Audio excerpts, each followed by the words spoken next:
amigos que eu tive na época e que me incentivaram muito e me ensinaram muito. Eles foram meus orientadores, meus professores de jornalismo. Então a dedicação passou a ser total porque eu concluí que aquela era a minha profissão. Mas eu cheguei a mudar de profissão, porque quando eu voltei da Copa de 1970, eu fiquei quase 3 meses no México, e quando eu retornei, o jornal estava no auge da crise financeira. A concorrência foi grande em função da Embratel, na época, de ter mandado as grandes redes de televisão para todo o Brasil, e a TV Jornal não tinha condições de concorrer com aquelas emissoras, foi antes dela ser afiliada, e ela passou a ter muita dificuldade administrativa e financeira. Então estava pagando em vales. E como eu já estava casado, tinha uma filha, Mariane Brito, que é repórter também, estava com 3 meses de idade, eu não podia viver de vales, um dia pagando, recebendo atrasado, tudo, e fui procurar emprego. E a primeira porta onde eu bati foi da Baeté Propaganda, hoje Ampla, do Severino Cavalcante Queiroz.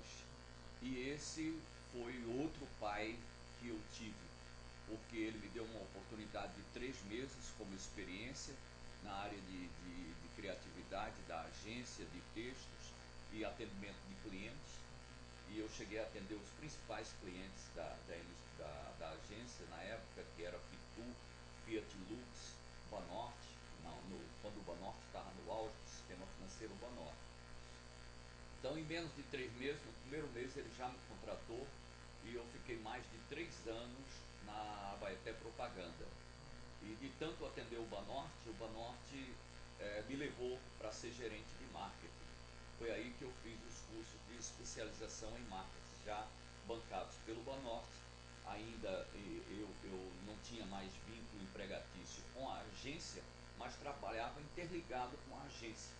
Eu procurava dirigir todas as campanhas publicitárias, usando sempre o trabalho da agência, mantendo aquele vínculo com o Severino Cavalcante Queiroz.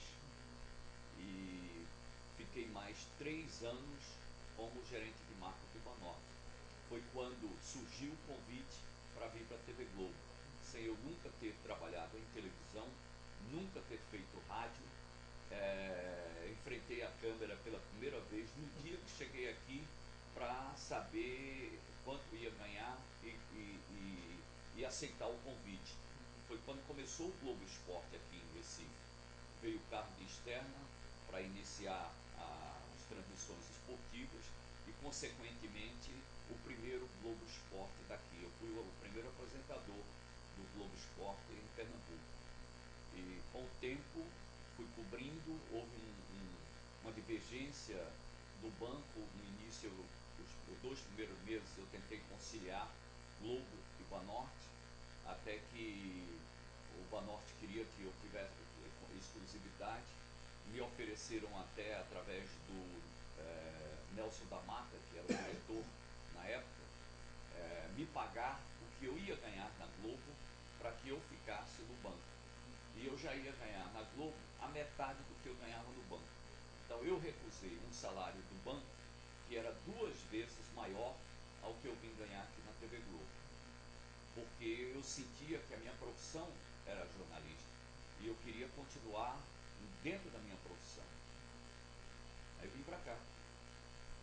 Aí você, depois do Globo Esporte, você também fez algumas coberturas, por exemplo, mais do Nordeste, da Seca, do final Olha, de depois 70. do Globo Esporte, Posso dar uma eu era palavra? presidente da Associação Pernambucana de Cronistas Esportivos. Fui 4 anos presidente da Associação Pernambucana de Cronistas Esportivos, da CDP. E isso me levou a concorrer para a eleição da Associação Brasileira de Cronistas Esportivos, a ABRAS. Então eu fui 4 anos presidente da CDP e 4 anos presidente da ABRAS. Quando eu entrei para a Globo, eu já era presidente da ABRAS. Daí a Globo, o Armando Nogueira, que era o diretor de jornalismo da Globo, disse: olha, contrata o Chico, que eu vi trabalhando na Copa de 70 e trabalha muito, e ele é o presidente da ABRAS, contrata ele para esporte como repórter de esporte. Mas isso, apesar de eu manter o vínculo no esporte, na Globo, eu fui a 4 Copas pela Globo, 2 antes e 4 Copas do Mundo pela Globo e mais 2 Olimpíadas. Eu cobri pela Globo a Copa de 78 na Argentina, a Copa de 82 na Espanha. Só um instante. Alô? É quem? Ana, eu posso ligar depois para você, que eu estou no meio de uma gravação. Tá legal, eu te ligo em seguida. Beijo.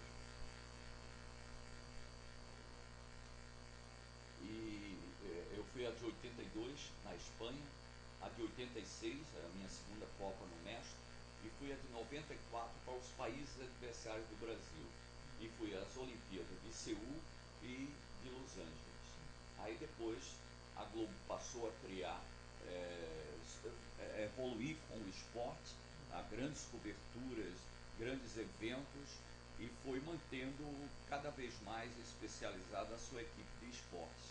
Ao mesmo tempo, eu fui saindo do esporte para a reportagem geral.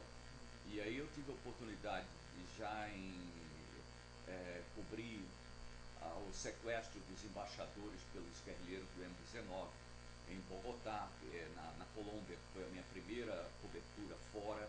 E a partir daí eu viajei o mundo inteiro. Eu fui aos 2 polos, aos 5 continentes, já fiz reportagem do mergulho nos 7 mares e tenho mais de 70 Globo Repórteres. Eu o repórter que tem mais tempo no Globo Repórter, que fez mais reportagens para o Globo Repórter, que é onde eu me identifico mais, porque são reportagens longas. Eu passei a me dedicar, quando saí do esporte, com o tempo, mais a reportagens ligadas ao meio ambiente.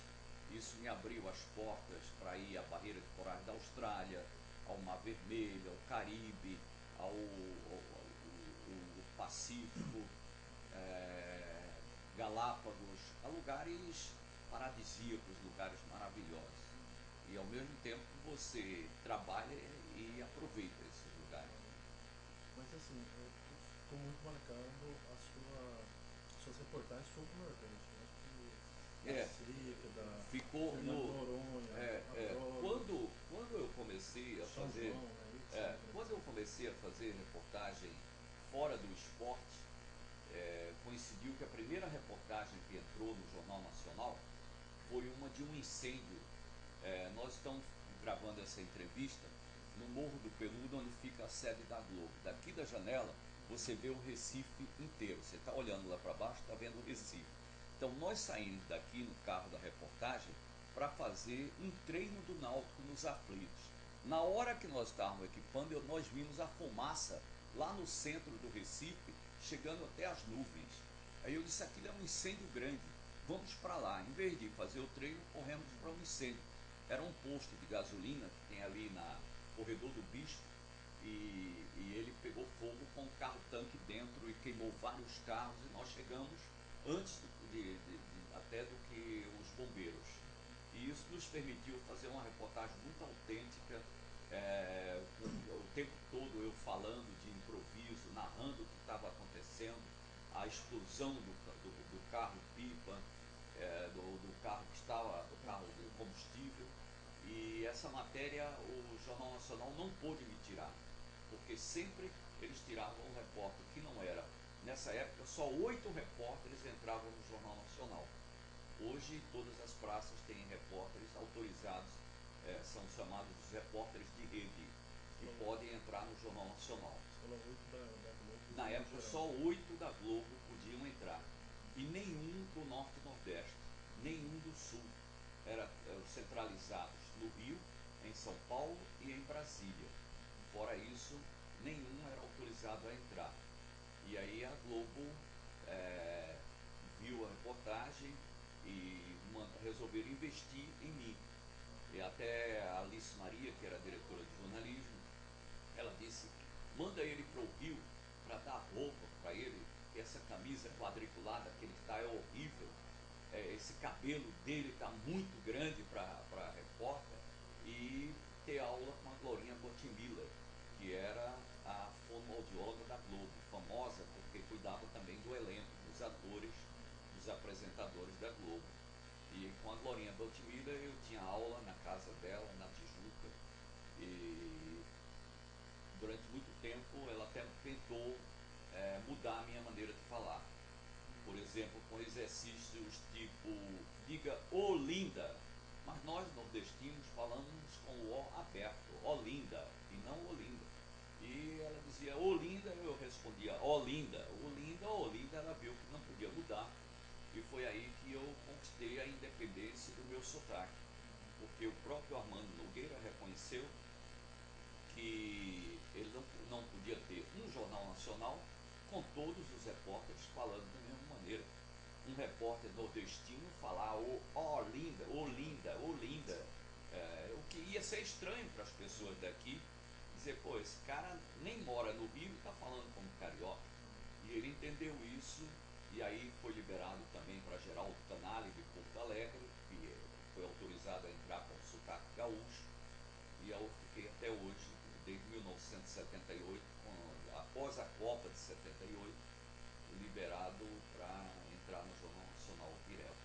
E aí as matérias de seca, porque entre 78 e 82 nós tivemos períodos muito longos de seca, e nesta época morriam pessoas, centenas de pessoas, de fome e de sede. E isso nós mostramos em várias reportagens, apesar de ter sido no período da ditadura, onde a palavra fome era uma palavra proibida na televisão pelos censores, mas eu mostrava, sem usar a palavra fome, que aquelas pessoas estavam morrendo de fome. E essas imagens chocaram muito o país, até que um dia Roberto Marinho mandou que tomasse uma providência, e criou um grupo de estudos onde foram contratados os principais professores das universidades do Nordeste, da Bahia ao Rio Grande do Norte, ao Ceará, Piauí também, e eles fizeram um grupo de estudos e foi criada a campanha Nordestinos, o Brasil em busca de soluções. E o carro-chefe eram essas reportagens mostrando. Depois esse estudo foi levado para a presidência da República e foi muito divulgado pela TV Globo, que a solução seria ter poços artesianos, seria abrir cisternas, seria da educação, seria procurar fazer barragens nos rios, entregar semente no período certo da chuva, uma série de medidas que foram tomadas que nos anos seguintes amenizaram a situação do sertanejo. Hoje existe a seca, mas não há mais a gravidade no aspecto social como havia antigamente, não só pela campanha que iniciou as tomadas de providência, mas por medidas tomadas pelo próprio governo federal, governos estaduais, no sentido de minimizar a situação do sertanejo que vive na área da seca. E outra coisa, você cobriu também Rio Centro, né? Foi atentado, né? Não, Rio Centro não. Eu não cobri o Rio Centro. Eu cobri o Batomushi, quando afundou o Batomushi, eu no mesmo dia, afundou de noite, no dia seguinte eu mergulhei lá e mostrei o Batomushi como diferencial de toda a cobertura. Eu participei da Guerra das Malvinas, mas não, o Rio Centro não. Eu li, não sei se foi uma coisa, acho que até da Globo, Memória da Globo. Não sei, Não, então a informação. não, eu acompanhei aquilo de longe. Eu acho que eu nem estava na Globo ainda quando aconteceu o atentado ao Rio Centro. Eu entrei na Globo em 66 e eu acho que aquilo ocorreu antes, em 65. Não. Não? No final dos anos 70. Né? Ah, já? Eu acompanhei aquilo de longe, vendo as reportagens, ou lendo, mas não tive nenhuma participação na cobertura. Agora, como você se sente assim, sendo um jornalista, uma pessoa que dá voz ao Nordeste, mostra o Nordeste na sua diversidade, né? No meio ambiente, na política. Você percebe Eu acho trabalho. até que nós conseguimos resgatar, não só eu, mas os repórteres